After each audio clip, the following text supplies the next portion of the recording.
Au nom d'Allah, le tout miséricordieux, le très miséricordieux. Par l'étoile à son déclin. Votre compagnon ne s'est pas égaré et n'a pas été induit en erreur, et il ne prononce rien sous l'effet de la passion.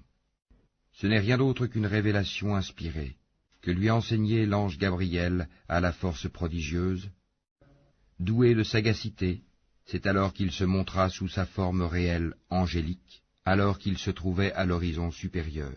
Puis il se rapprocha et descendit encore plus bas, et fut à 2 portées d'arc ou plus près encore.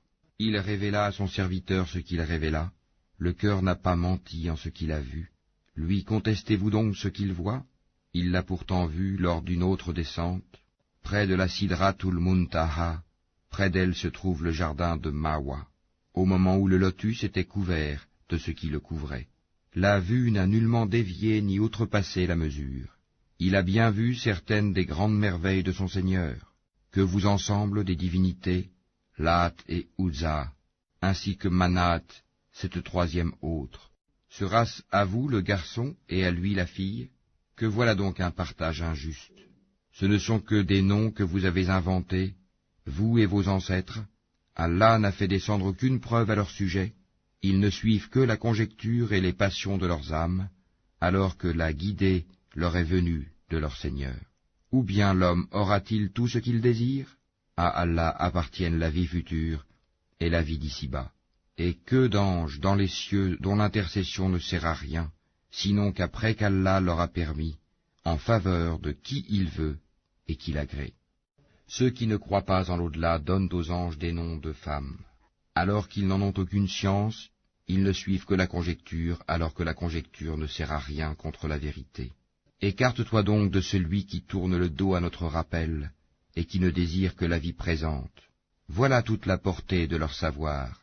Certes, ton Seigneur connaît parfaitement celui qui s'égare de son chemin, et il connaît parfaitement qui est bien guidé. À Allah appartient ce qui est dans les cieux et sur la terre, afin qu'il rétribue ceux qui font le mal selon ce qu'ils œuvrent, et récompense ceux qui font le bien par la meilleure récompense. Ceux qui évitent les plus grands péchés ainsi que les turpitudes, et qui ne commettent que des fautes légères.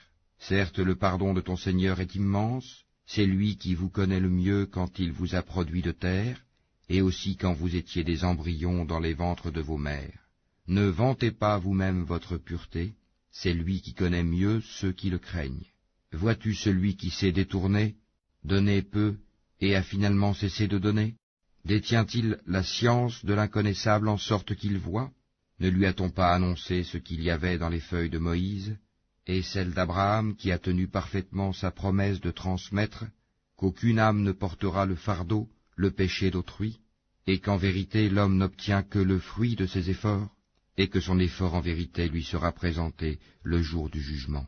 Ensuite, il en sera récompensé pleinement, et que tout aboutit en vérité vers ton Seigneur, et que c'est lui qui a fait rire et qui a fait pleurer, et que c'est lui qui a fait mourir et qui a ramené à la vie, et que c'est lui qui a créé les 2 éléments, le couple, le mâle et la femelle, d'une goutte de sperme quand elle est éjaculée, et que la seconde création lui incombe, et c'est lui qui a enrichi et qui a fait acquérir, et c'est lui qui est le Seigneur de Sirius, et c'est lui qui a fait périr les anciens, Had, ainsi que les Tamoud, et il fit que rien n'en subsista, ainsi que le peuple de Noé antérieurement, car ils étaient encore plus injustes et plus violents, de même qu'il anéantit les villes renversées, et les recouvrit de ce dont il les recouvrit.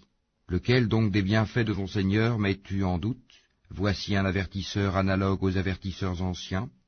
L'imminente, l'heure du jugement s'approche. Rien d'autre en dehors d'Allah ne peut la dévoiler. Quoi? Vous étonnez-vous de ce discours, le Coran, et vous en riez et n'en pleurez point, absorbés que vous êtes par votre distraction? Prosternez-vous donc à Allah et adorez-le.